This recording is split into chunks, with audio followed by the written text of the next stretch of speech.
everybody. Welcome to Poetry in Chinatown. Yeah, we skipped last month and it just all feels so strange, you know, and so we should keep it going without stopping. But I stopped because we're having rehearsal for the Cantonese play, which is what we're doing right now. We had 3 performances last week, and then tonight, last night, tonight, and then tomorrow we have 3 more performances. So it's really fun, and you can see the set. We kind of bring Chinatown into Clarion. Not that we're not already in Chinatown. But so the play is doing really well. We sold out all 7 shows, and we're gonna have another one at the main library, August 25th at 2 o'clock. So it has English subtitles, and so we will be doing a different, more like a table reading, but with slideshow and music, and with all the actors at the library. And that is a free show, so if you're interested, please come and join us. Okay, so I haven't been able to write a whole lot, and I looked at all my old poetry and said, boy, you know, that's a different time already. So I decided to pull out a poem that Don Brennan, those who know him, he was a great poet, wonderful friend, and this particular poem, we actually did it together. There was one time that they would like to, a few of us decided to translate Lipo. And so this was one of the poems that he translated, called Goodbye, My Friend. Blue hills stand above the north wall, where white water flows east. At this place you depart, a solitary thistledown rising to float away on a 10,000-mile conquest. A wanderer among floating clouds. The descending sun, dear friend, draws down my heart. With a wave of the hand, you simply take your leave. Our spotted horses cry out to one another. And that's from Don Brennan. I'd like to make a toast to poetry in Chinatown, to all the dead poets and the live poets. Cheers. Cheers. All right. Great.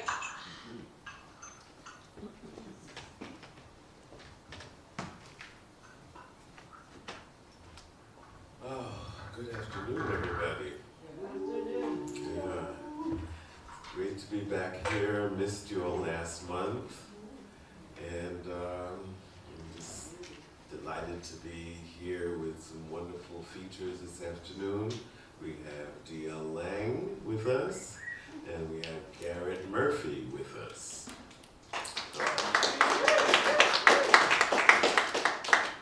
So buckle your seatbelts, because a few things I want to say. First of all, if you have a cell phone, you might want to put it on mute or vibrate, or just turn it down or off or something like that, so it doesn't go off. We're going to probably take about 4 minutes or so, and we don't have a large crowd, so time permitting, we may do another round. But we'll start off with that. Well, after you've read, everyone gets a ceremonial pen. There's a little pen. There's some glitter pens, and some are metallic, and some are neon, and some, you know, dance and sparkle or whatever. But anyway, that's what will be. So we'll start with a few open mics. We'll do a feature. We'll do a few more open mics, and then another feature, and then we'll end with open mics, and then we'll see where we go from there. So again, I'm happy to have you all here. Thank you all for taking your time out on this Saturday afternoon. And I believe Yolanda is the first person. If I'm not mistaken. Turn out my phone and it won't turn out. So Are you ready? yeah. All right. Yeah, so I'm sorry. Yolanda takes the stage.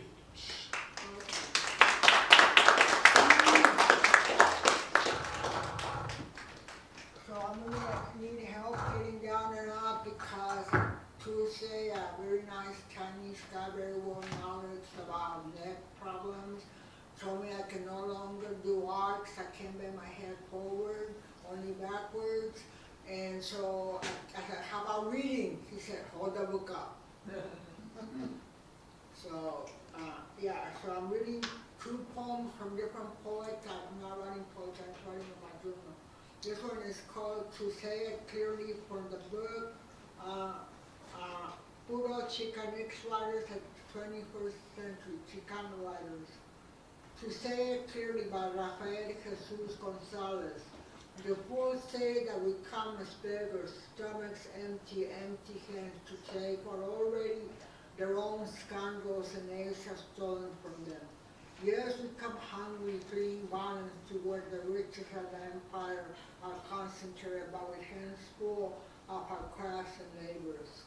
Hearts full of dances and of songs with their cuisine rich in flavors. We bring soul to a soulless country. We bring the rainbow, and they prefer the greatness of their fear. They insist on building walls when there is need of bridges. And then the other one, the other poem I want to read, it's a guy named Musa Jalil. He lived in Kazan, one of the republics in the Soviet Union, during World War II. So I wanted to say this about him. This is something he wrote. I am not afraid of, before I read this poem, I am not afraid of death.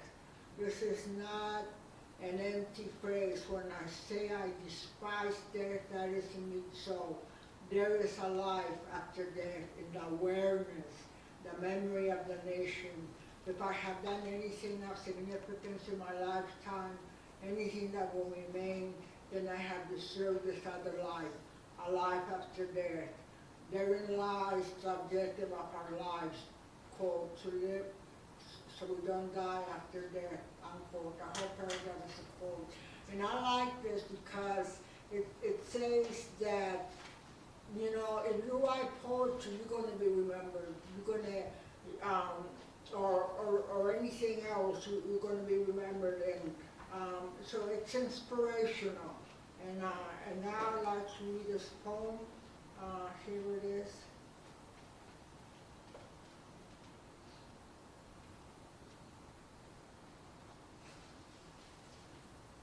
It's called, I don't know what he dwells on that, but it's called Before Death.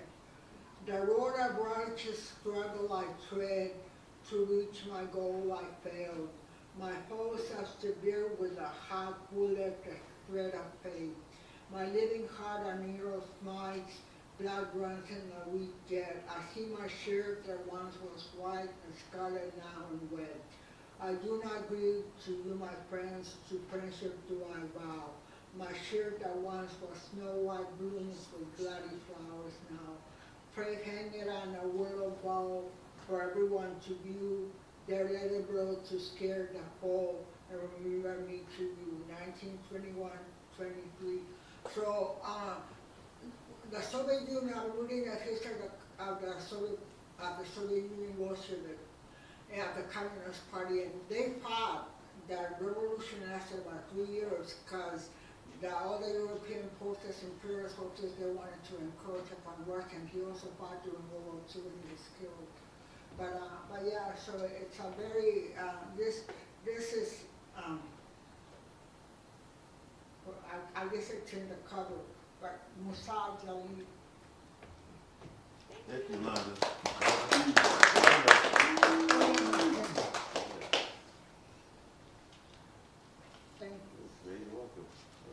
Yolanda.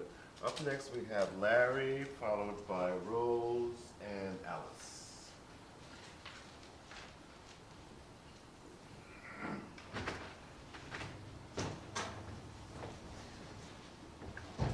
Hi.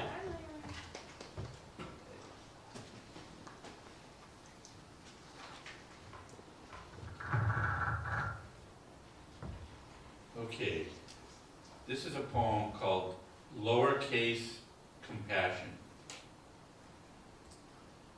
Just like you, I entertain revenge fantasies.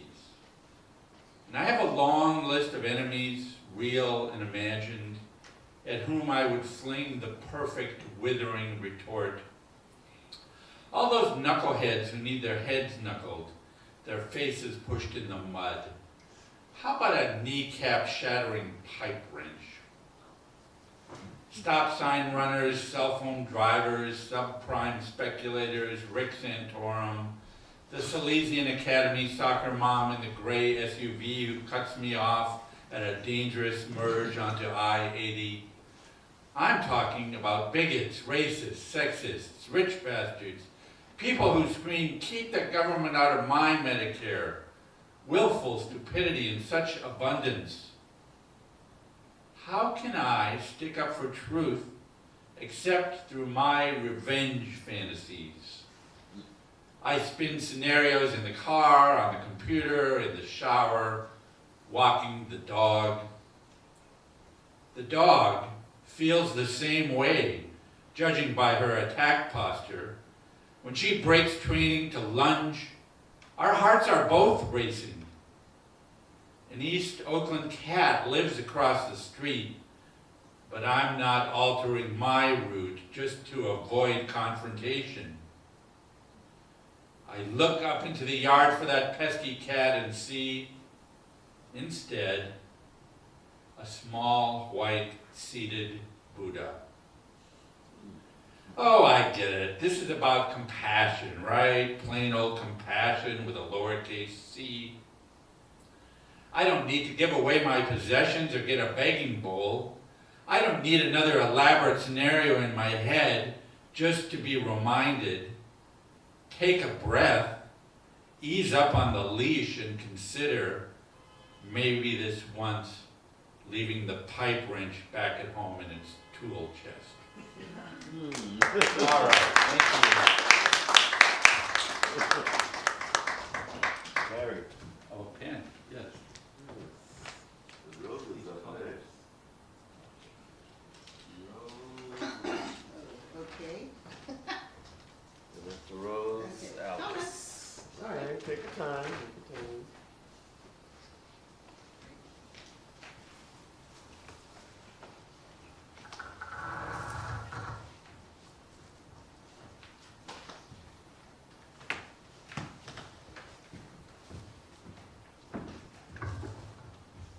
Can you hear me? Yes.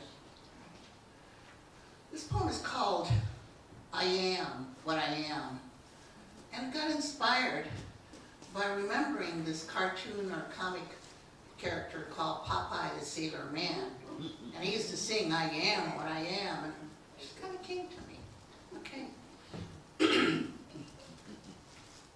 A yam is a yam, not a sweet potato. Wholly different family, though familiar in looks. Rice is not always white, long, short, medium, black, purple, red, all colors and shapes. Chewy, plump, separate, sticky, some clingy, others separate in their stance, with perfumed aromas of floral jasmine, wine, or toasty. I am what I am. Chinese, yellow-skinned, brown, sun-browned from my ancestors from the south, earned from the toils under the heat of oppression, sifting, digging, planting in the soils, in China, Hawaii, around the world, seeking a better life, away from home. I am what I am. Tall like my mother, erect, direct, angular and proud, nose like a Roman, persuasive and personable. She walked tall and proud, swaying so gracefully. With each wind, each cool breeze. I am what I am, sun-burnished brown like my father, grounded to nature, people, plants, music, running through my veins. Father, squat and brown, feet squarely planted on the ground, was down to earth, kindness personified. His spirit always lifted hearing music. The lilts, staccatos, sweetness, sing-songs of voices and nature. His music kept him afloat when life brought him too deep to the ground. I am what I am, Chinese, American, my dual culture shaping my life. The teachings and ways of my parents provided meaning to my life. Respect, familial culture, family, compassion, the continual focus on food.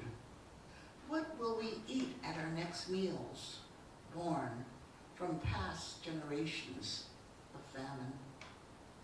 Kuan Yin, the goddess of compassion, the motherhead of living with acceptance, kindness, looking within the face of misunderstandings. Family, like sticky rice nourishing, keeping body and spirit alive, we must feed ourselves, our relationships with each other to stay strong. I am what I am, independent, positive, resilient, strong-minded, voice just as loud, not a traditional Chinese woman, able to live a life woven with past teachings, contemporary ways and means, believing in the strength of self, the balance of goodness, compassion, toughness, and resilience, trust and faith with both. I grow stronger, happier. A trust that I will survive. I am as I am what I am.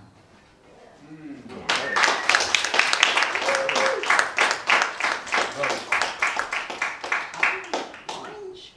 Wonderful. Thank you, Rose. Alice Robach is up next.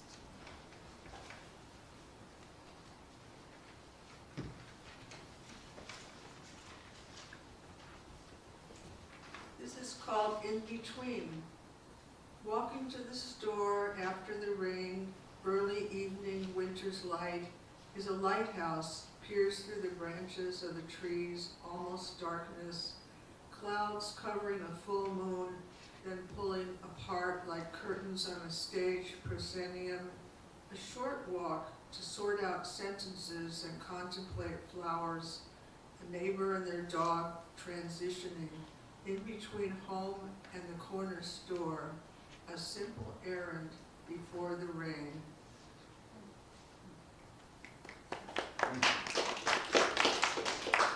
Outside my cottage, white calla lilies, all on a staircase rising, sound of clothesline pulling in, the neighbors' laughter, the corridors I live in, flying orange blankets on a before the rain laundry.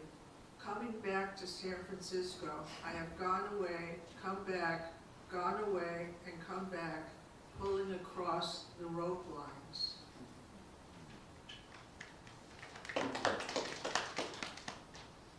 Call it bloom. The amaryllis is 3 feet tall, its red blossoms beginning to open. At the museum, Georgia O'Keeffe's flowers bloom on canvas. In the conservatory gardens, the tropical plants wait to be drawn. And This one is called Cherry Soup, because I think people have been writing about food. If I picked enough cherries, my mother would make cherry soup, because in Europe, people made fruit soups, cold, sweet, or sour. I needed enough cherries to fill a pot, needed to climb up a ladder to the cherry tree branches, find one flat spot on a small rise, so the pot and I didn't tumble. No one I ever knew ate cherry soup, experimenting in the kitchen like with red melodies of peasant women in Hungarian country village kitchen home. Green and white checkered tablecloth, open sky, small steps on a raked ladder, enough cherries, a little more cherries, stir. If I picked enough cherries, Mother made cherry soup.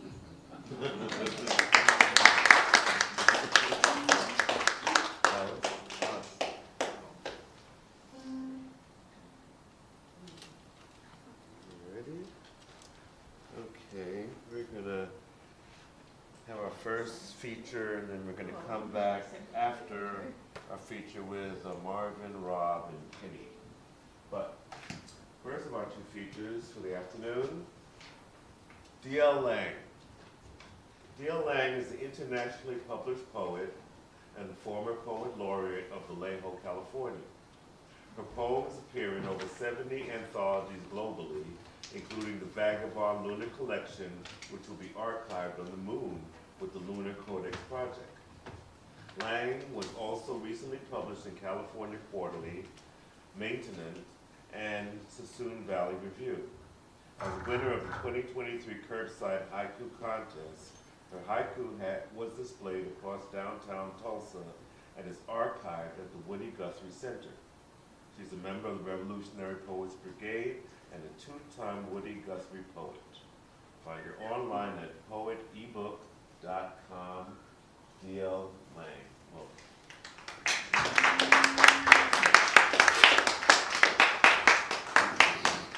Thank you so much for having me. It's an honor to read in such a beautiful place.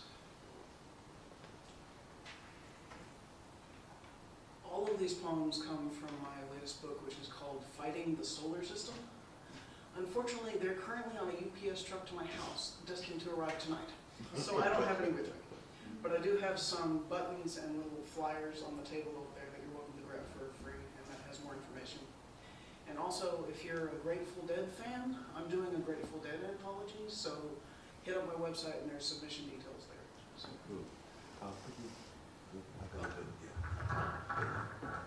thanks. This poem is called Romancing the Hobo, and it appears in Sparring Artists. If only love could pay the bills, we'd be as rich as they come. If only we could get by on thrills, we'd hop the next train to freedom. This world runs on greed and war, like we all forgot what love is for. We must believe it will work out. When love is involved, there is no doubt.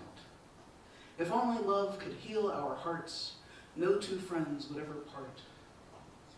If only love became our compass, just imagine what we could accomplish. Imagine what the world could be if people were allowed to love freely. We can see beyond our differences. We all build upon our acts of kindness. If only love could furnish a home, not a soul would remain alone. If only love could ignite our dreams, happiness would be closer than it seems. We spin the world a new direction with every single act of affection. It's the human condition to desire connection. If only love could pay for meals, we'd never starve for company. If only love our hearts could heal, the truths we would finally see.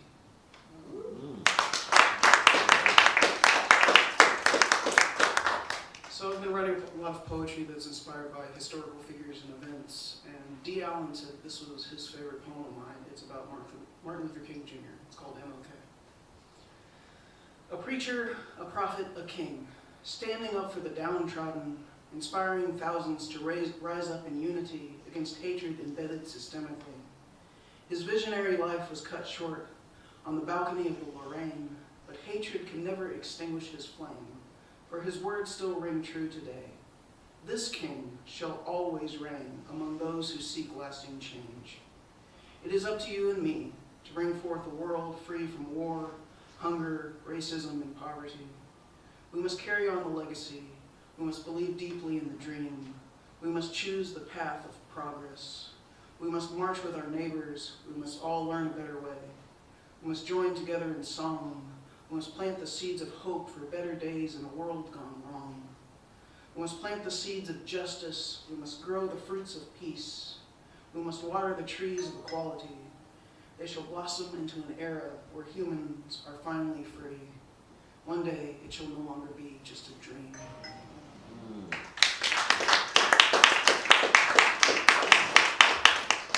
This poem is called The Dreamers, and it was inspired by wandering around the Grammy Museum, which at the time had an exhibit filled with protest music. I am a poet surrounded by the spirits of singers who I've never met. Melodies float through the air encased in question marks. Their simple album covers preserve the heart of humanity. Their instruments hang on the walls, but they shall never be silenced. Their hand-scrawled lyrics carve bursts of righteous fire, calling towards the future, reaching through the darkness, traveling time and space, shining a light on the past, daring you to hope, demanding that you see reality past the haze of propriety. Each chorus sparks bravery, each note roars out justice, each word demands peace. Having changed you so much that you think you might change the world, the rhythms eventually move you to your feet and out into the streets, surrounded by thousands, protest signs rising sky high like prayers in the wind, confidently demanding that things change. And now, all you have to do is follow the music, and it will lead you home.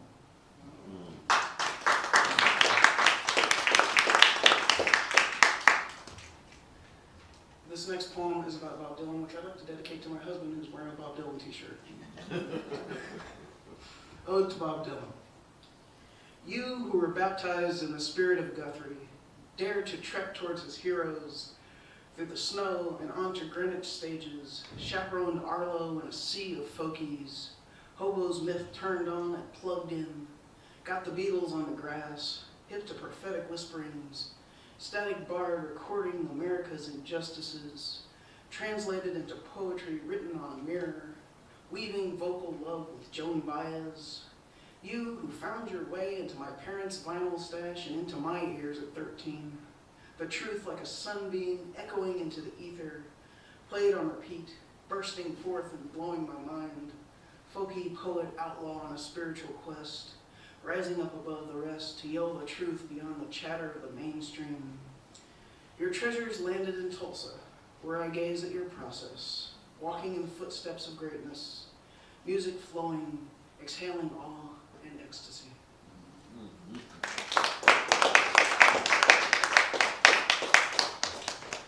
So if you know anything about me, I'm a wee bit obsessed with Woody Guthrie right now. I've traveled all over the country looking for various sites associated with him, and this is my kind of love poem for Woody Guthrie. Born on the revolutionary anniversary of Bastille Day, you who arose out of the flames of Okima, a bright light shining through the dust storms of Pampa, sang with Seeger the almanacs at Leadbelly, stood in solidarity with farm workers and the poor, donned a uniform to drive out the fascist menace, and rode the rails in search of a better America. You who wrote and sang out the naked truth of the plight of hobos, deportees, and refugees, the courage of union workers who stood without fear, and the beauty of the land and its resources. You whose lyrics resurrected the ghost of Tom Joad, who honored the outlaws who stole back some wealth, the heroism of Miss Pavlichenko and the Maccabees, calling out the treason of Lindbergh and the bigotry of Coghlan, and dreamed of burying fascists and dancing on Hitler's grave. You who sang out in favor of what this world could be, questioning the false promises of politicians, demanding that music hold a greater purpose. Your spirit lives on, singing out for justice, awakening and educating the masses with melody, inspiring countless others to rise up for what is right. As fascism once again rears its ugly we head across the world. We, the people, need to walk the path you trod, set aside our personal imperfections and stand united. Make your dream a reality before it all comes to naught.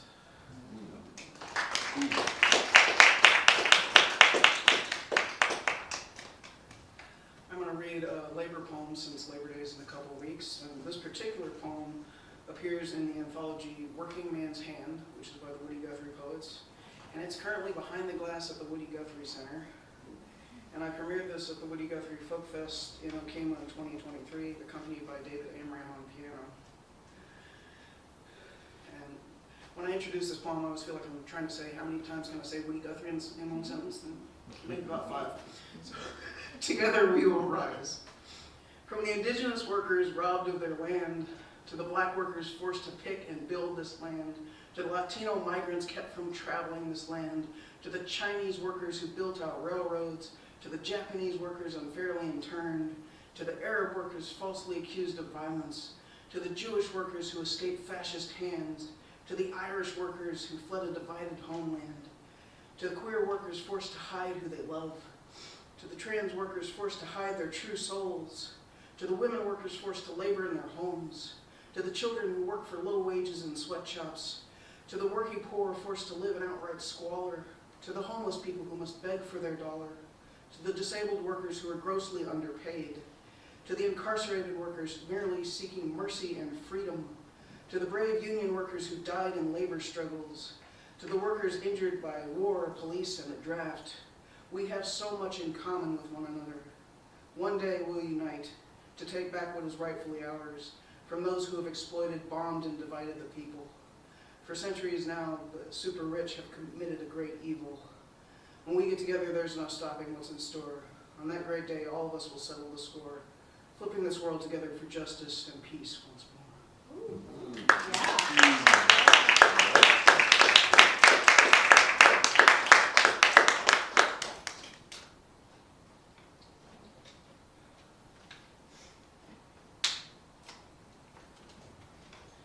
This poem appears in last year's Revolutionary Poets Brigade anthology, Healing a Fractured World, and it's called We Must Pick Up the Pieces. We must pick up the pieces of the dreams our ancestors left behind when they fought to change the world. We must pick up the pieces of love and carry them in our hearts so that it may spread to all of humanity.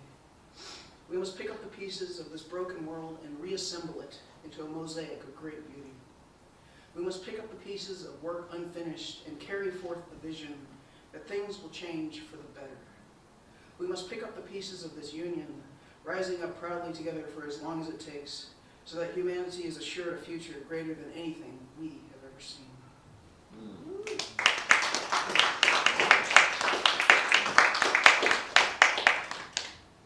This poem appeared in the People's Tribune. It's called Who, and it's against war and the draft. Who will be left to care for the elderly after the doctors have all donned uniforms? Who will be left in your congregation after you have deceived your faithful adherents into murdering their neighbors? Who will be left to teach after the teachers have replaced the truth with propaganda? Who will be left to write your victory songs once all the artists have been executed? Who will be left to grow the food when all the farmers have traded in their tractors for tanks? Who will be left to paint the houses once the soldiers have sprayed the walls with bullets and the world has been dyed in blood? Who will be left to pave the roads after the construction workers have put down their hammers and picked up rifles? Who will be left to birth children after all the parents realize their offspring's only fate is to die in battle? Who will be left to bury the dead once the last missile sounds and the last human falls? Was it worth it?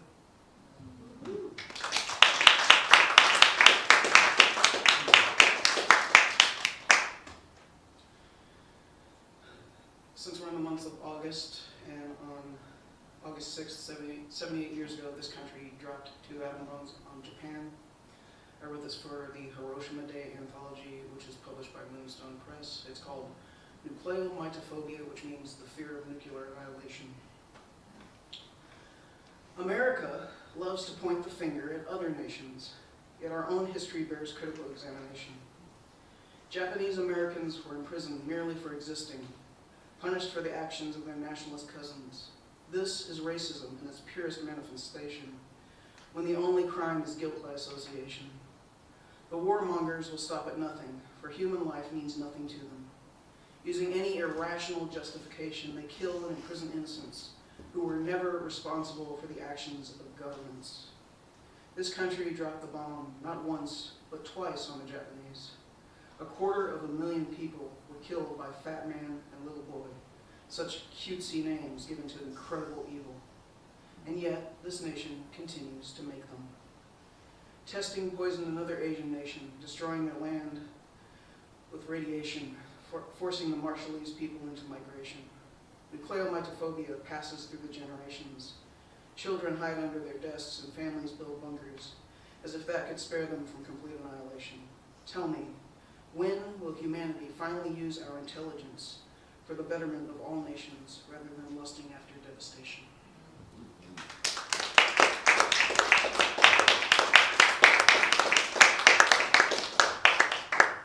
This will be my last poem.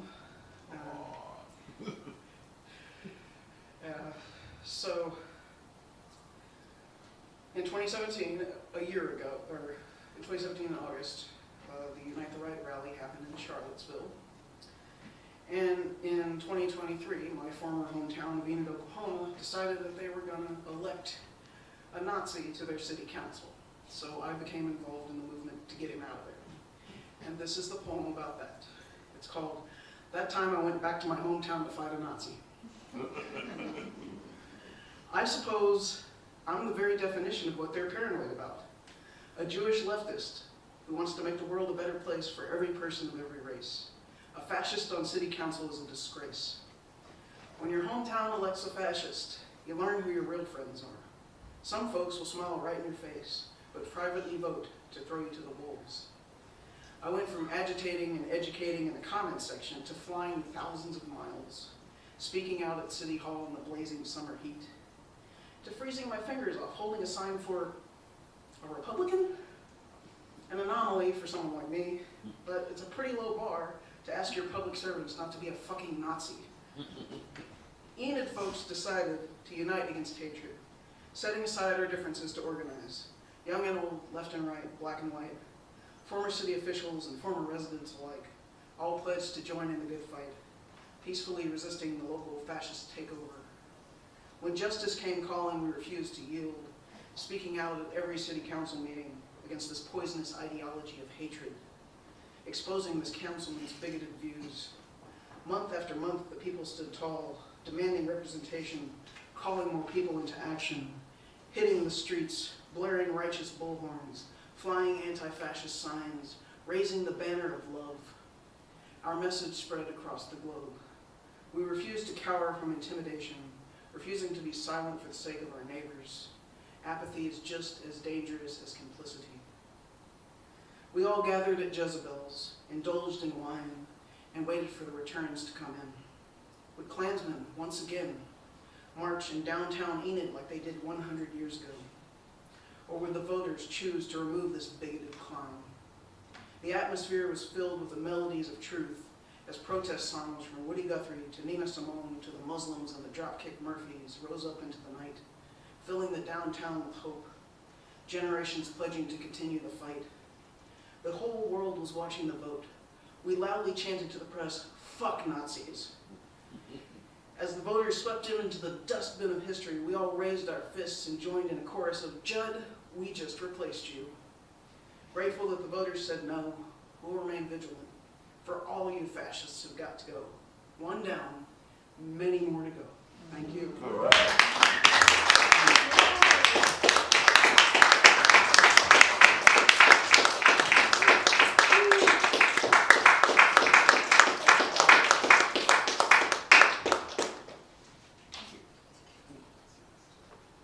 One more hand for D.L. Lang.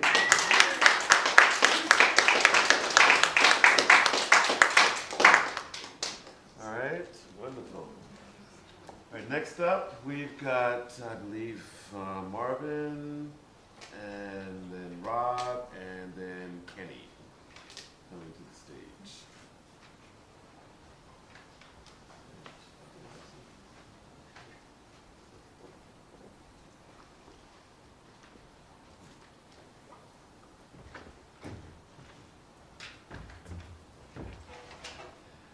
enjoy using words that no one has ever heard of before, and this is one of them.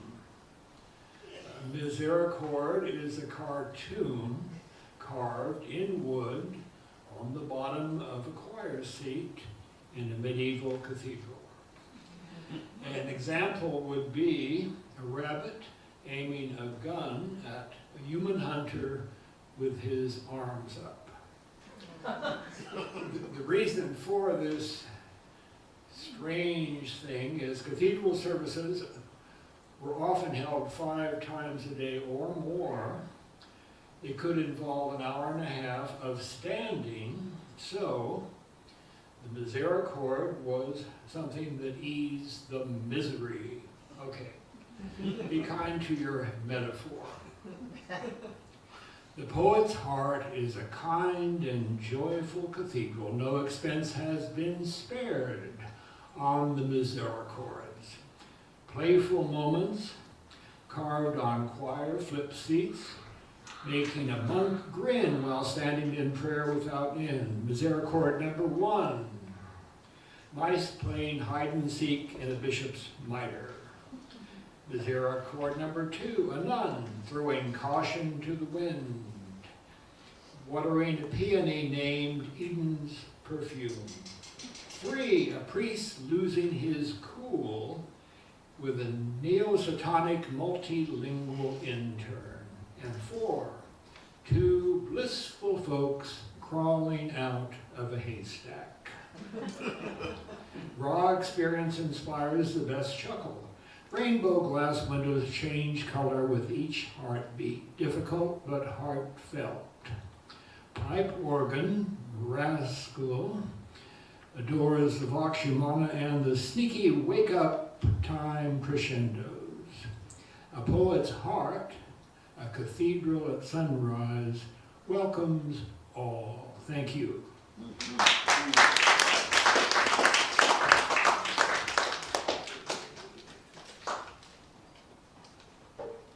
Mr. Rob is up next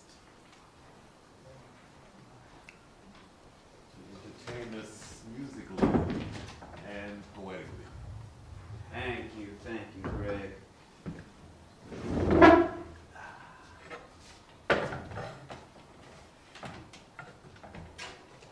I recently boasted to a friend that I could take any song title they came up with and turn it into a funny song. I failed. The title that they gave me is this title. This is called White Guys.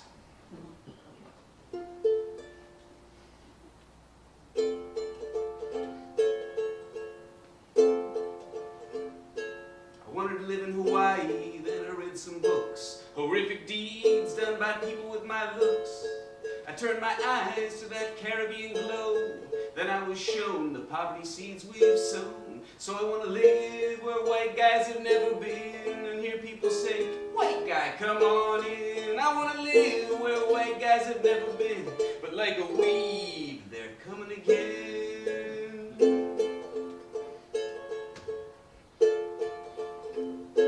I wanted to live in Africa, the cradle of life, but our predatory loans cause apocalyptic strife. I longed for Australia, jewel of the South Seas. Then I learned what we do to the Aborigines. So I want to live where white guys have never been and hear people say, white guy, come on in. I want to live where white guys have never been, but like a weed, they're coming again.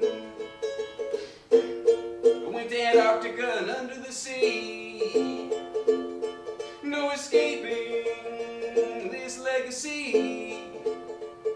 I'll go to the moon and see what I see. Maybe a toll booth waiting for me.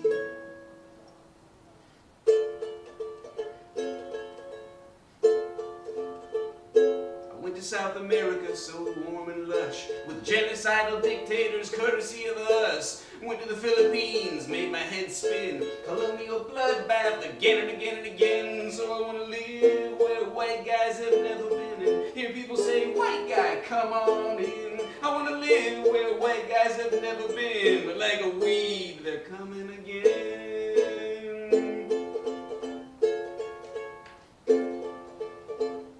Here in the home of the brave, land of the free, we suck the blood of our own citizenry. Europe taught us that the student beat the master. Our MAGA empire a blood-soaked disaster. So I want to live where white guys have never been. And hear people say, white guy, come on in. I want to live where white guys have never been. But like a weed,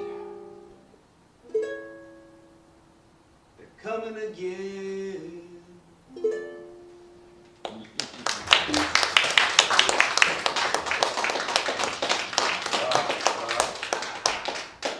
Is this the ink from the blood of the martyrs? Could be.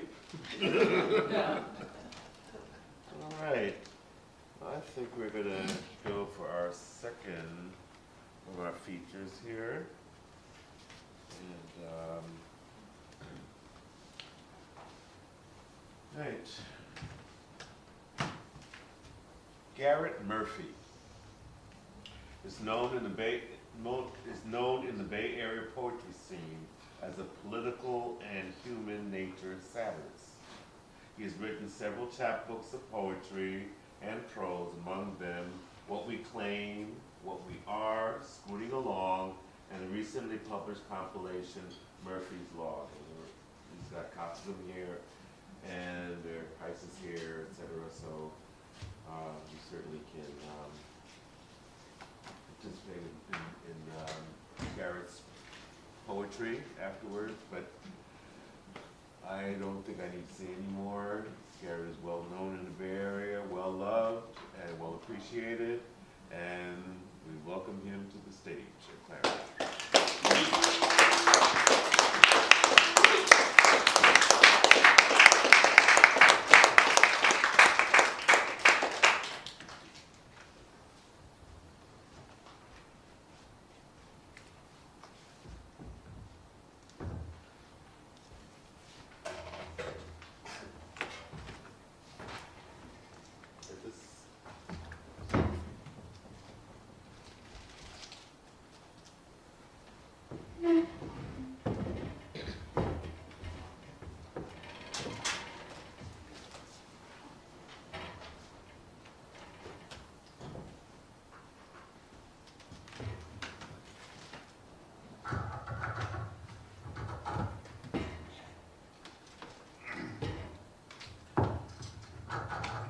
I'll start off with a couple of unpublished works.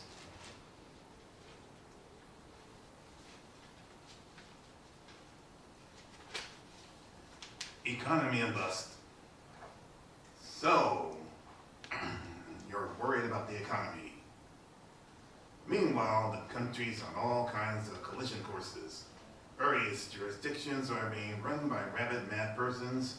Numerous blocks are being reduced to second, third, or lower ranked citizens, some of whom are even being targeted for citizenship revocation. Much of our judiciary has fallen in love with various oppressors. One person, one vote may return to one property, one vote.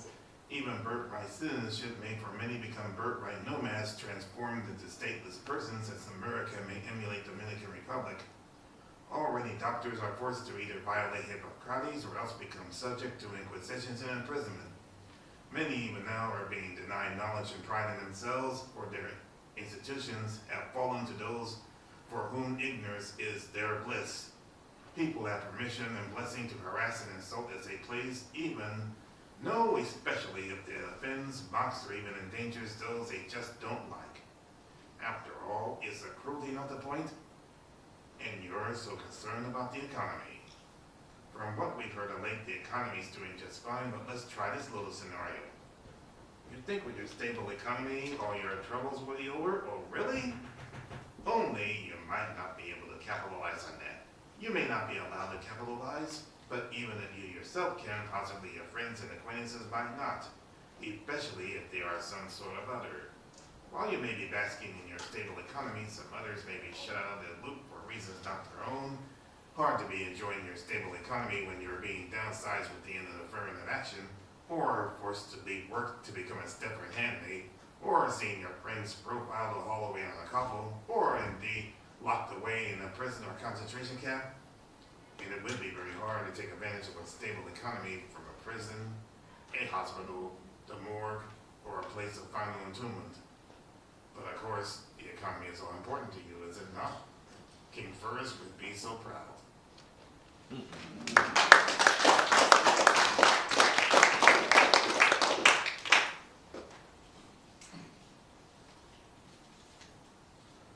Bogus biblical boondoggle. The Bible and Lord are an oppressor's refuse. The oppressor glides upon the innocent souls the promise of freedom and liberation from so-called invaders of the lairs of comfort, when all the invaders want is freedom and liberation from oppressors' boot. Oppressors claim them to be the invaders when in fact they are more likely the invaded. Thus the word of the Lord is corrupted by the bogus disciple in the view of those who seek freedom and liberation from those in lair of comfort. Some now believe that there is no God, for they have sat spokespersons for the so-called Lord have corrupted Lord's name, puts the Bible in their eyes.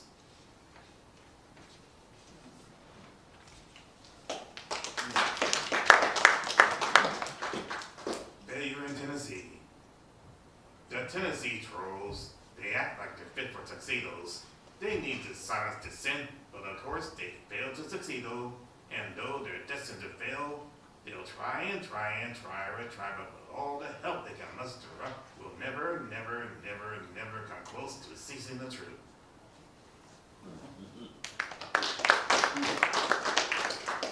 Dead bird swing on a sidewalk. Spotted a dead bird swing on a sidewalk. Last remains of an avian life, lying there looking quite dry, indicating the end was some time past. One only wonders what that end consists of.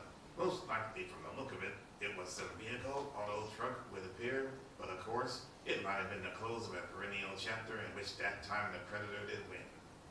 One can hark to the human equivalent to imagine the lives torn asunder by war or murder, and in some cases depicted with arm or leg or some other lost part. In either case, be it lost bird, lost human, or other lost creature, it's all the same to the recipient as such, that a life has been terminated by accident, or deliberation, or just plain misfortune. Again, it makes no difference to the recipient. Like a dead bird swing on a sidewalk, too often are the victims forgot for all the wrong reasons, however accident or intent. Indeed, there are no right reasons that exist.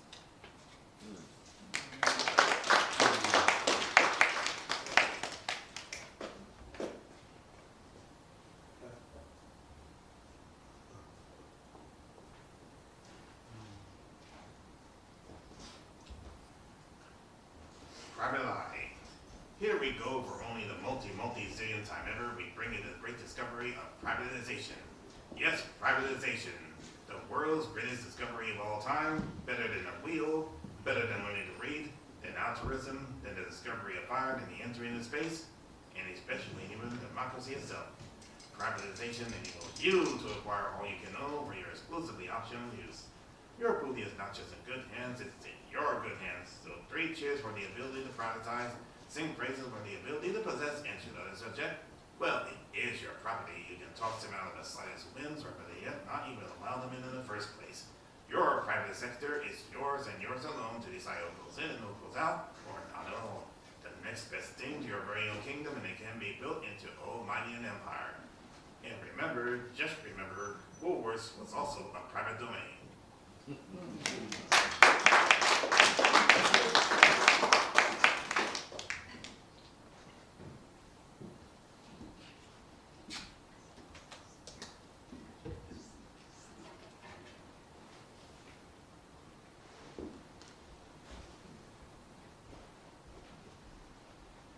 With apologies to dill weed, dill spice, dill pickles, and all other dills. So, the great Scott Adams, poor, beleaguered, privileged man, has revealed his reliance on the default panic button used by paranoid, privileged folks towards those seeking, demanding, and touch of said privilege. Get away from black people, that terrible hate group that he will not help, that are taking his hard-earned knobs, his inherent influence, his place at the head of the table. They're not content to just accept and enjoy their secondary, second-rate, second-class status.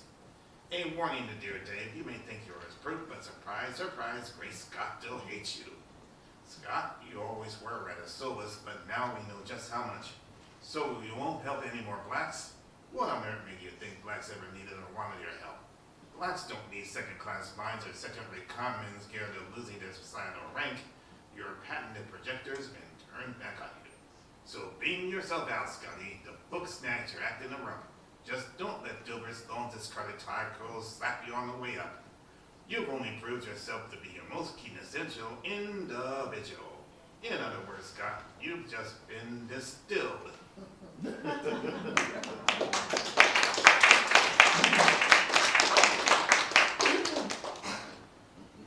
Teetotal diodicy. 5 choices of wine to choose from, barely one to juice and one for clear water. A common assumption is had by some that all crave warm and bubbly, quite obviously some never read what happens when one dares to assume. Some do believe in that choice, hick. Some offer choice between red and white wine, hick. Some offer choice between beer and wine, hick. And one even dare to offer one, hick, between 80 or 100 root whiskey, hick, hick. Multiple bottles of wine to choose from, multiple cans of beer. Teetotalers get to drive up the wall and they wonder why we bring our own drinks. That is when they are awakened from the hangover.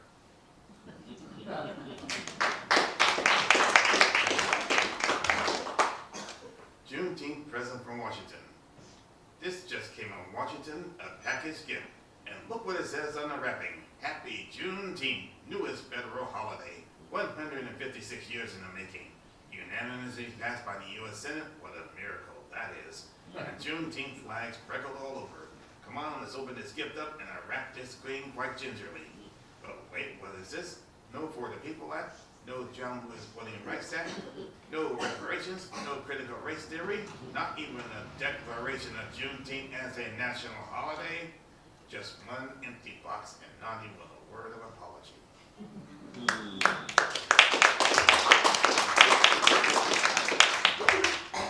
No arts allowed.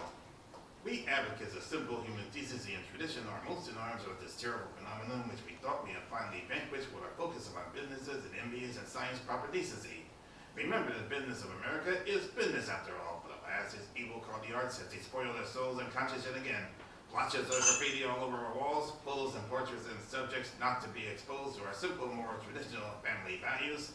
Stories now abounding about singles and other undesirables and untouchable and mentionables in our decent society.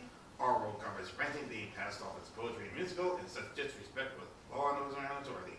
Why, we would not be caught dead displaying anything but worship of such. Remember the word them. That is our motto with a touch of hate to boot, but the most asinine corruption of law and morality, and all one thing we decent more traditional humans despise is all the movement, movement. So therefore, good citizen, we must adopt all this drunkenness anarchy, so please, don't allow the audience in here. Oh, no, you see, the arts are contagious, and now we are getting the urge. Pay no attention to our early days, no, we must pay attention and fast. We must vanquish this aberration, for it takes over us all, so please, don't fall for our above nonsense. I'm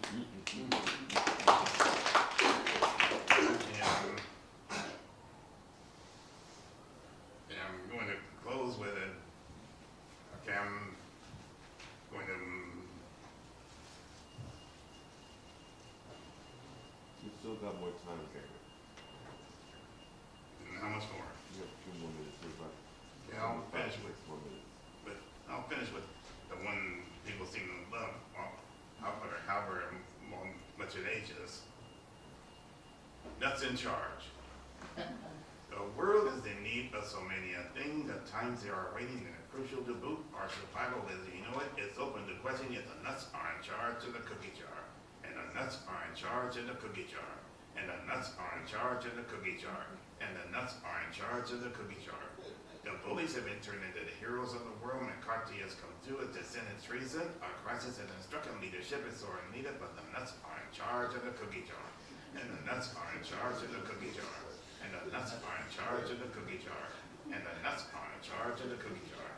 The genocidal maniacs now have a field day, responding that because they feel that nothing was to lose, those who claim it for the victims of oppressors instead, for the nuts are in charge of the cookie jar. And the nuts are in charge of the cookie jar. And the nuts are in charge of the cookie jar. And the nuts are in charge of the cookie jar. Now, if it's a profile of something in your chops about all the dark hues and non-Christians on the menu, and you say it's okay, it's just a tenant coming in, then you must be a nut in the cookie jar. Yeah, you must be a nut in the cookie jar. And you must be a nut in the cookie jar. And you must be a nut in the cookie jar. Thanks very much.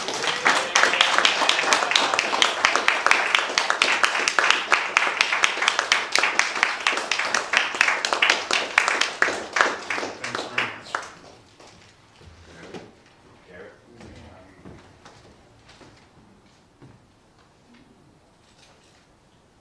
Good. One more hand for Garrett Murphy.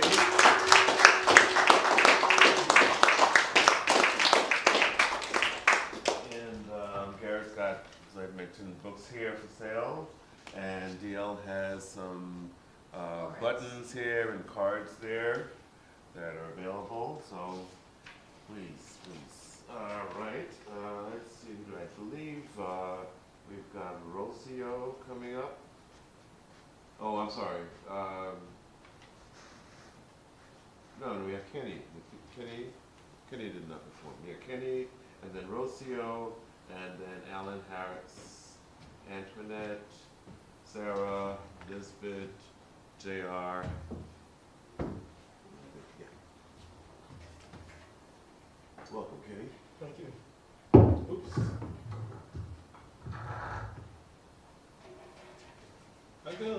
I'm gonna read the lyrics of a song by Russian singer Anna Pugacheva. First it's in Russian, but then I'm gonna have an English translation. Старые часы еще идут, старые часы свиделись и суди. Когда ты в дом ходил, они сагали гимн. Соня тебя возит колока. Когда ты не сумел меня понять, я думал, зовут высокий вот Вселенного. Но мой часы торжественно почернел. Я слышал их поминальный звон. Жизнь невозможно поверить назад, и время не остановишь. Пусть неогладная ночь, и одинок мой дом. Когда ты уходил, такой чужой, амури на часах, сломали лук и стрелы. Часы остановить, когда я не сумел, когда не смогла остановить тебя. Жизнь невозможно поверить назад, и время не остановишь. Пусть не гладнет ночь и одно мой дом. Еще идут старые часы еще идут, старые часы еще идут, еще идут.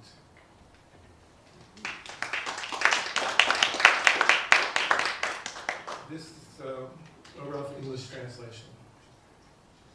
The old clock is still ticking. The old clock like witness and judge. After you entered the house, they composed a hymn. All the bells ringing for you. When you couldn't understand me, I thought all the sounds in the universe would freeze, but my clock was still ticking. Solemnly, sadly, I heard the bells toll in memory. Life cannot be turned back. Time cannot be stopped for a moment. The night never ends, and my house feels lonely. The old clock is still ticking. When you left, such a stranger, the cupids on the clock broke the bow and arrows, stopped the clock as I could not stop you. Life cannot be turned back. Time cannot be stopped for a moment. The night never ends, and my house feels lonely. The old clock is still ticking. The old clock is still ticking. The old clock like witness and judge after you entered the house. They composed a hymn, all the bells ringing for you. The old clock is still running. The old clock is still running. Still running. Still running. Thank you.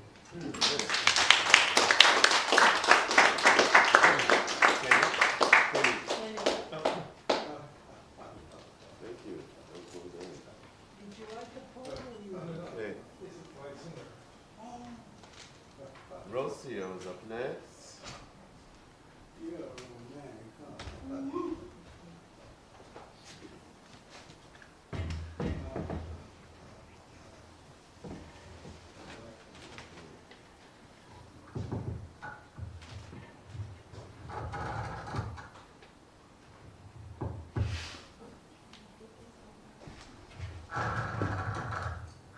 Thank you. Okay, these are my own poems. This is called I See No Barbed Wire Fences Between Our Hearts. I struggle with subtle varieties of racism, microaggressions that mess with my head, coldness of stares in San Francisco, city of passive aggressive racism. I am reminded every day of my life I am other. I am considered not good enough to invite over to your house, shut off from crackling flames of your fireplace. I am reminded that as Mexican, I don't fit into any group.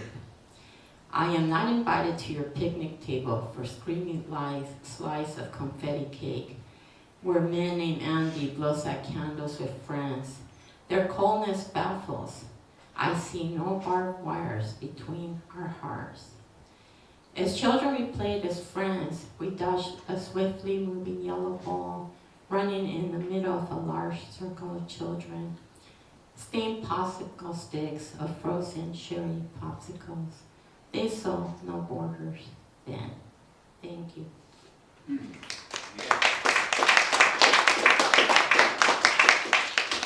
And this poem is called Beyond.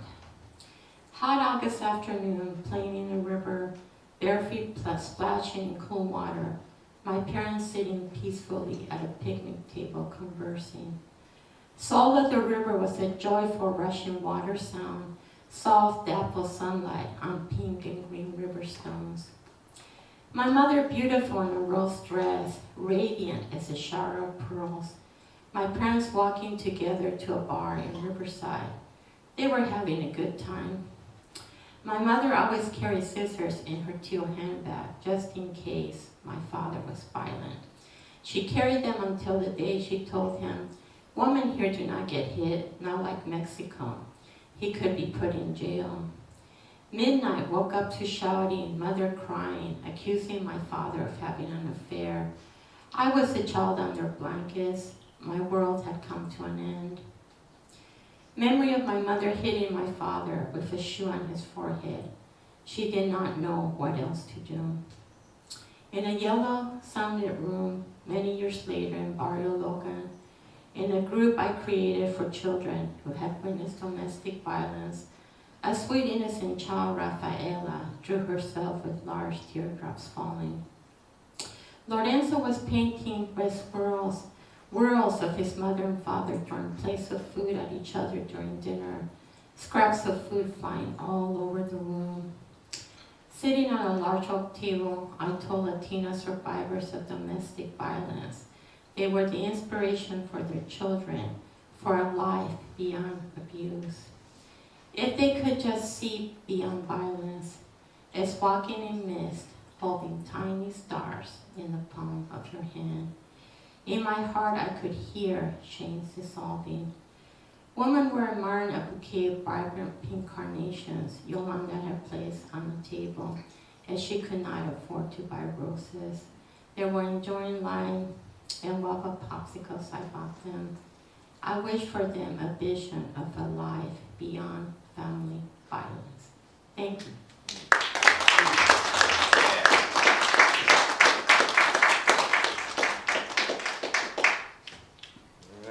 Alan Harris is up next, and then Antoinette, and Sarah, Elizabeth, and JR, and I don't know if anyone else would like to read. Rorschach, all right.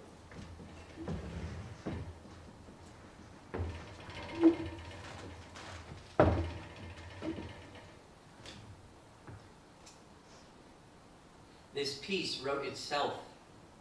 It got tired of waiting for me to write it, so it wrote itself. I would have written it, but I'm too busy grappling with some stupidly trivial 21st century first world problems. So this piece took matters into its own hands and wrote itself. It just couldn't wait anymore. It needed to be written. It had something to say. Something so important that it could no longer wait for me to work out whatever stupidly trivial 21st century first world problems with which I've been grappling. It knew that if it waited for me to write it, it might never get written. And then the world would be denied its keen insight, its trenchant analysis, its unraveling of the mysteries of the human condition. It felt that it might provide a much-needed large-scale emotional and intellectual catharsis, that it might bestow enlightenment where once there was ignorance, that it might contribute to the healing of the spirit of planet Earth, that it might somehow help to bring about a revolution of thought and action, the likes of which the world has never seen. But it couldn't do any of these things if it was sitting around waiting for me to get my fucking shit together. So this piece wrote itself.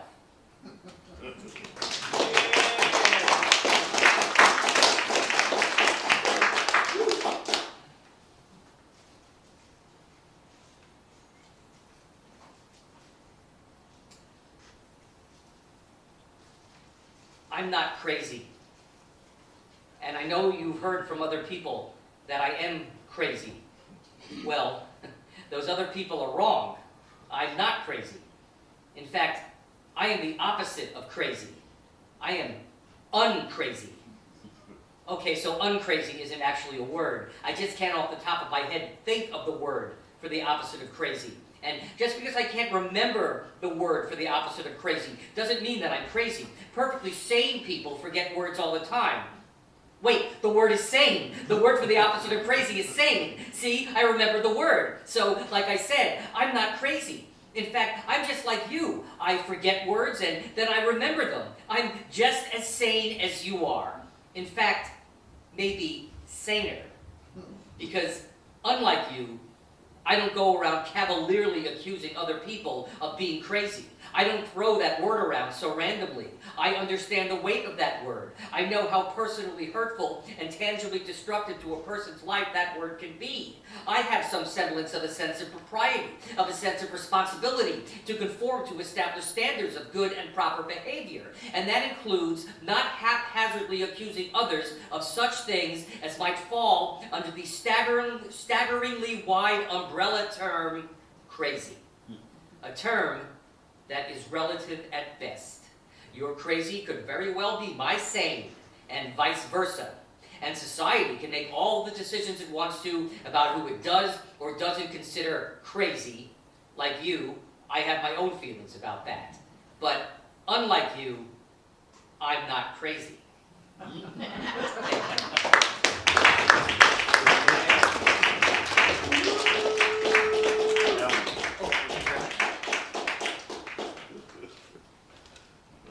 Antoinette. Now James is up next.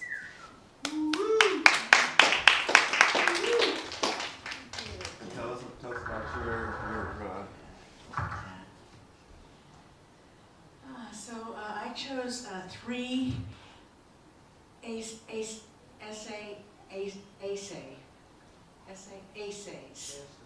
I don't know how to say that, but I wrote 3 of them. So, the first one is forgiveness. Essay. Judgment sits in mercy until healing is offered. Grace laid on another in the sea of pardon. String of 7 black gulls cross the sky like arrows in formation, and humpbacks peek close enough to shore for us to see. Deep green ocean ebb and flow breathes with me, rolling forth eternity, crashing to boulders below. Do species love this day, innocent like a carefree child, where wisdom wanders uncharted?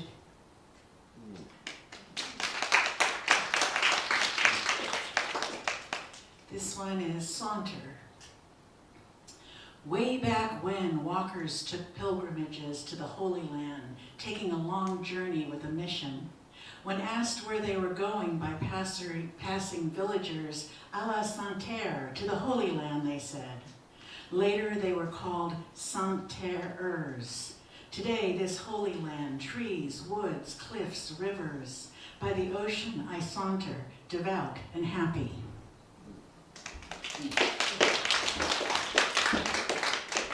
And then lastly, fear essay. Clutter like stacked pages for future reading, mind hinged or winched to what may come, blocking love inherent front and center. Correction can occur only in mind, at the level of thinking and doing, where there can be discord. Veils rise to haunt me, going subtle about my house. 2. Standing in a wispy white night dress, her strong calves bend down to lift a black Labrador. Together they sit.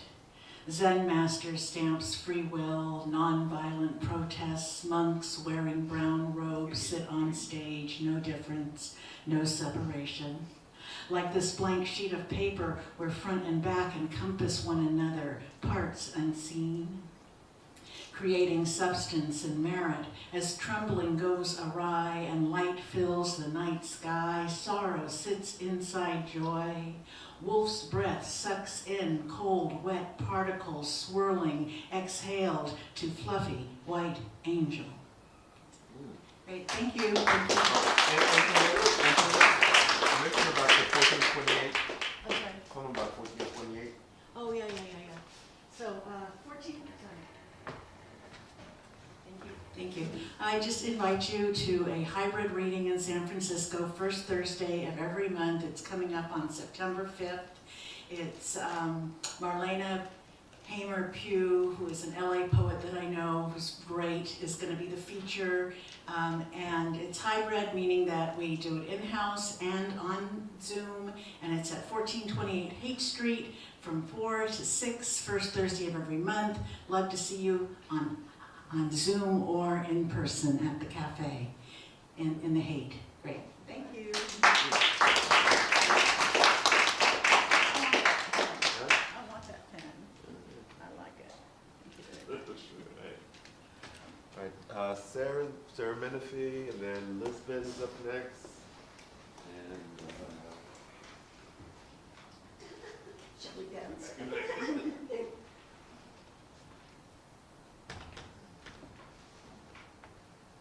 I look forward to this third Saturday every month. Just the best. And Garrett, really good. So I just got, and a little commercial break. I'm having a book party. Hopefully there will be books there for my new book from Lithic Press called Holy Eel. That's at the Golden Sardine. It's a wonderful wine bar in North Beach. It's on Columbus between Broadway and Vallejo, close to Vallejo. So that's at 5 o'clock tomorrow. Yeah. Oh, and I'm reading, the best part, I'm reading with Greg Pond and Andrew Paul Nelson, who is the proprietor of the place. He's wonderful, 2 wonderful poets. So I'm going to wear my diamonds and feel like Marilyn Monroe. Okay, so here's a couple of little recent things. Little else there is but the light of day. You know the stars are busy being stars so far away. There was once a pleasure garden full of creatures with ruby thighs. The light begins to slant this golden treasure. The bubble was ecstatic as it popped. The sighs of deconstruction sound like a fond old song. I have only a few stories and the versions are getting shorter. I'm a scarecrow stuffed with memories. The crows laugh down at me. I broke recently. Okay. Be someone's useful idiot. I'm an old cockroach lost a leg or two, swatted once or twice, but hobble and scavenge on. Of an ancient tribe, happy to survive on glue. Okay. Yeah, a couple more. Black socks, black mask over his eyes, in the glare of the station, curled up on the cold stone floor.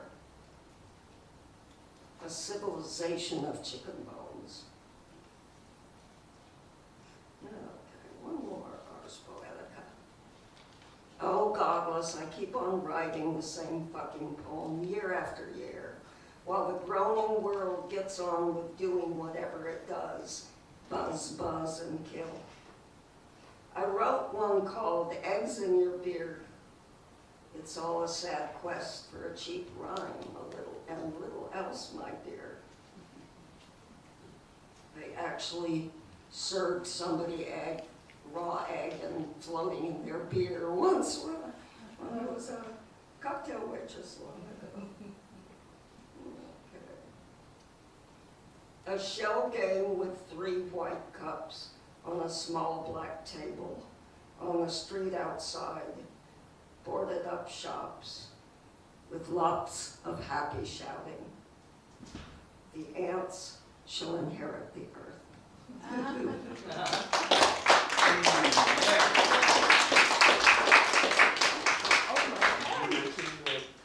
Yeah, I did, and I mentioned your name too.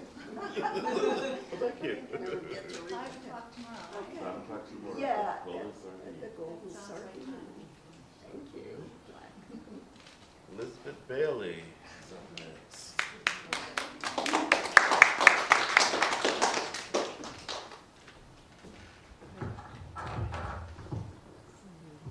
Okay, these are recent. Let's see here. This first one's called Inone. Silence is the ambiance at this hour. Light, a long taper, flame, dances in stillness, with the slightest shift of air. The film melts from my eyes. It's another day on earth. Becalmed on a coffee cloud, I float in the young day that sounds like dawn and things just as they are.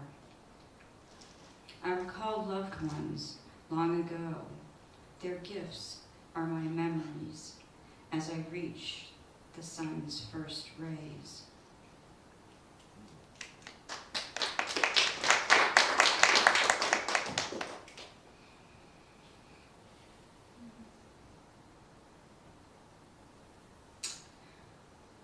I used to be afraid of death. I used to be afraid of death. Maybe I will be again in my last moments. Until then, I hope I can hold a particular image for myself. From the universe I came, to the universe I will return. I think of the universe as an infinite space. It needs all of that space to do what it does, unimpeded, free of motion. It'd be a very difficult infinity if it felt every cell split, every supernova exploding, every black hole sinking. From the universe I came, too soon. I was never going to be ready. I was assaulted by life from my first moment, light, cold, noise of my own pain. I became an earthly being. To the universe I will return. I'll leave life to rejoin the universe, so full of composure, so empty of emotion, immersed in the universe, doing what the universe does. Thank you.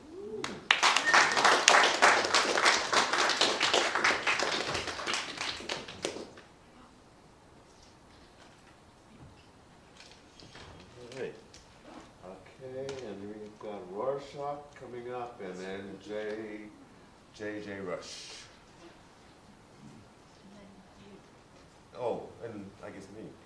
Hey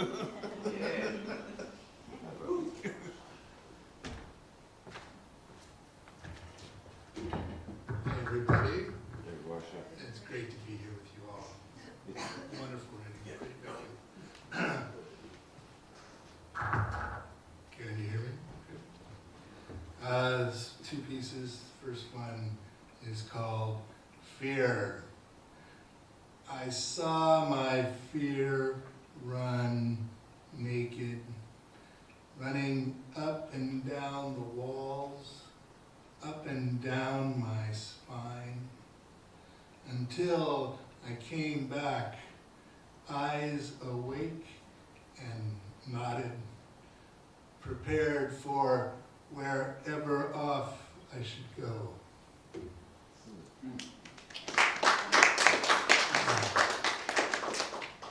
Second piece is called Druidic Chores, a chorus.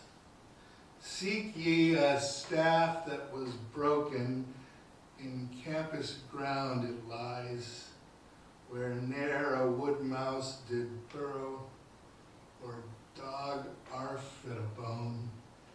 Hence gathered pagans, drunken pagans, and St. Stephen rang his bell.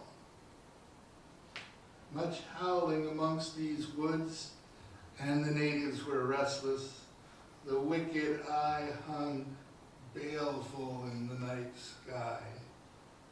The muttering, murmuring troll searched on in the forest.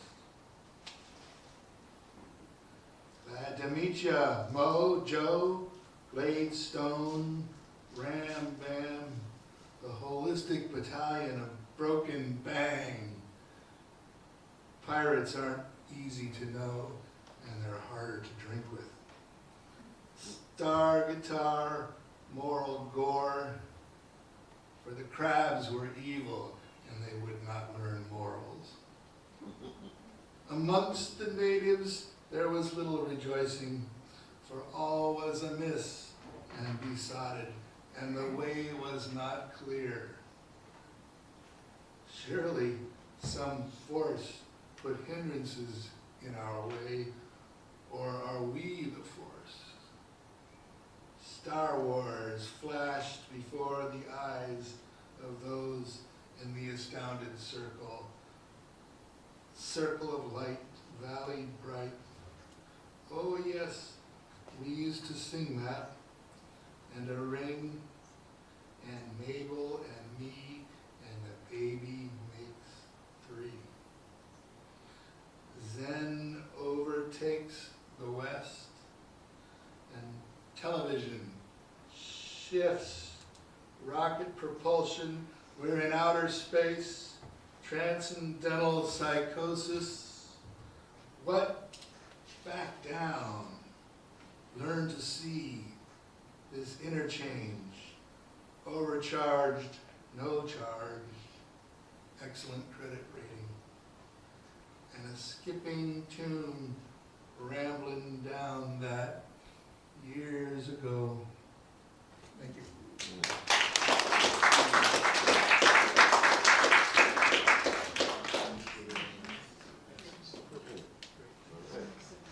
And J.J. Rush. Oh, really? J.J. Rush. Clarissa, I just got to say you're wonderful, okay? Okay, thank you.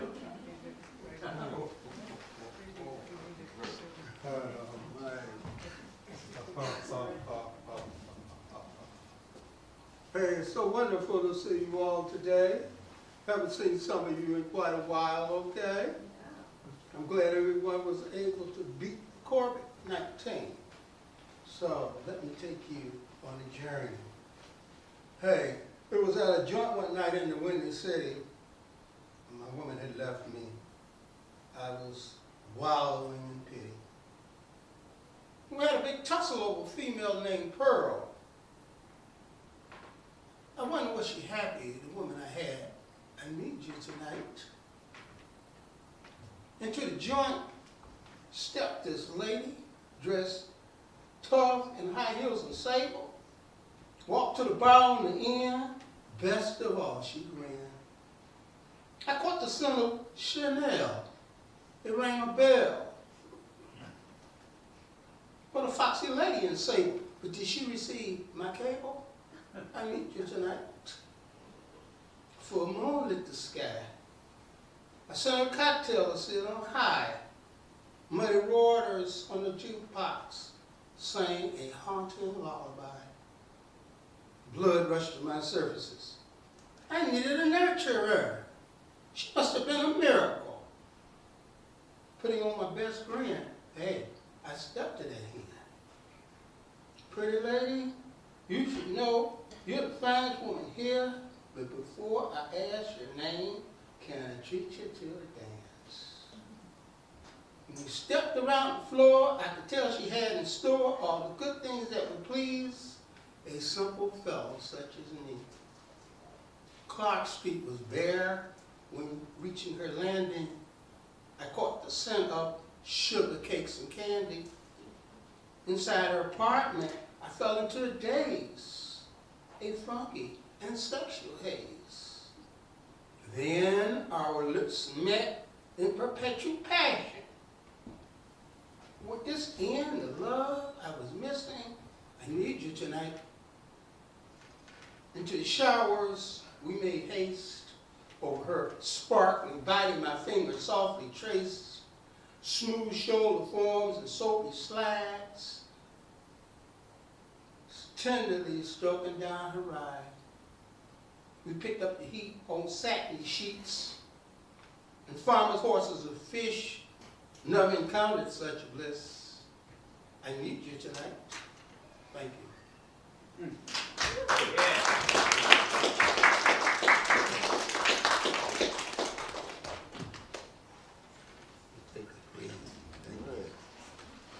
Is there anyone else who wanted to read and didn't get a chance? Oh! You want me to read? I certainly do. You're right on time. You are It's been right a big on day. time, Garrett. The bus just got me. Wonderful. Perfect timing. Well, do you want me or not? I mean, Yes, of course. Okay, I mean, okay. of course we want I you. found something while I was in the bus in my... Hi, I came to support Greg, but I'm a bit late. So... It's Karen Orlando Magoon. My big hat is hiding my wounds. I had a really dramatic fall last week, so I'm hiding all the yucky stuff. Anyway, okay, I've got 3 short poems or something like that? Yep. Okay. This is my first book, and I wrote it in 2020, and everything I wrote in here is in 2020. And so it's kind of very COVID related, a lot of it, but I'm trying to find the less COVID poems. Okay, I'll start with a COVID poem, kind of. It's called A Blue Glove. A blue glove curls in the gutter, handless, alone. Not even a mask or another blue glove to keep it company.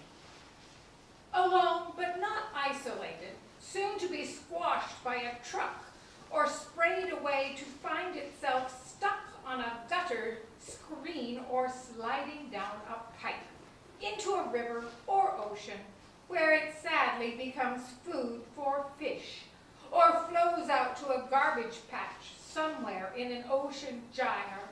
One lonely, crumpled blue glove. We've seen them, haven't we? And here's Comet Nailwise. God, so many things happened that year. A comet crosses Earth's path, never to be seen again for 8,600 years. She dazzles against a purple sunset. Her crust is new and brilliant. As she races across the sky, a plume follows her, colors chosen by the disappearing sun, or an unseen prism reflecting violet, wandering across our horizon, and then lost again in space. That's a real... Do you remember Nailwise? Okay, thank you. Okay, inequity and infrastructure. We have Labor Day coming up, and I know a lot of people talking about making billionaires be responsible for what's happening in the world and all that, and for workers' rights. So anyway, this is called Inequity and Infrastructure. 26 people hold half the wealth of the whole world. And people still are starving, still are coming over on matchbox boats and plastic rafts to escape starvation, or violence, or war. Another baby washed on shore in coves like Alan Kurdi washed up drowned in Turkey 5 years ago. Every day, families die, with babies and children crossing from Iraq or Syria to Greece. I waited with mothers in coves with 8 new babies, waiting for a boat to Athens.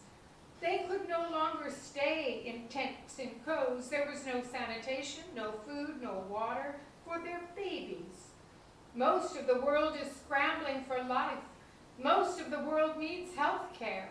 Most of the world needs what less than 1% could give to help create an infrastructure on which the rest might build their lives. Thank you.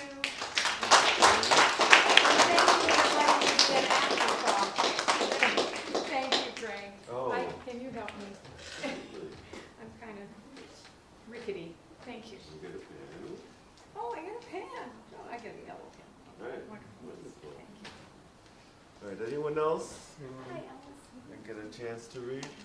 All right, I will. I'll be a closer, and I will share one of mine.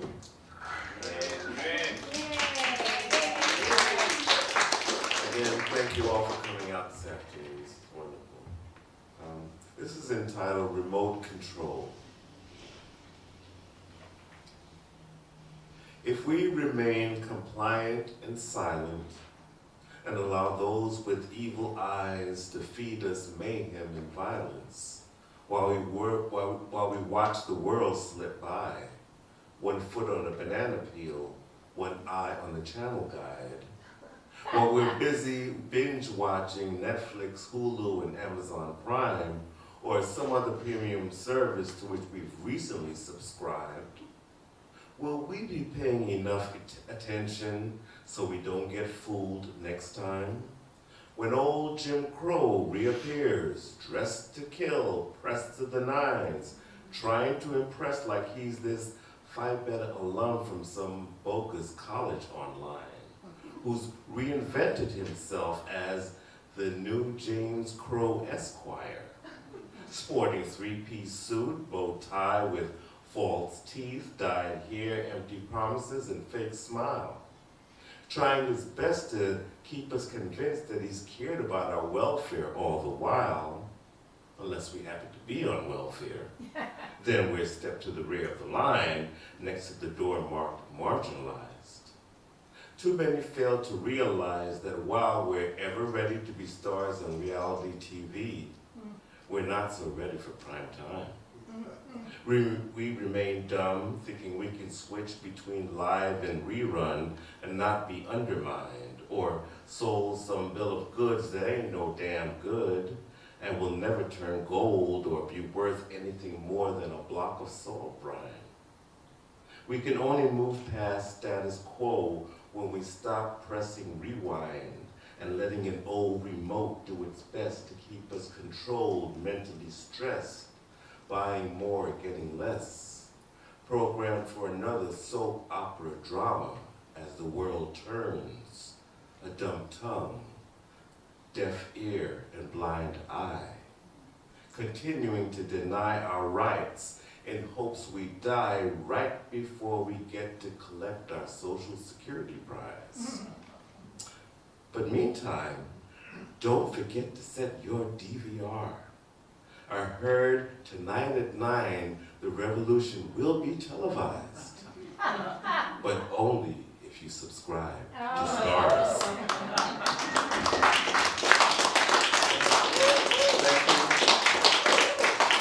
Thank you all so much this afternoon. next month come out, September 21st. We will have David Erdreich and Zila Jameson. And so please come out, bring your poems, bring your friends, bring your energy. Have a wonderful rest of the month. And thank you. Happy Labor Day.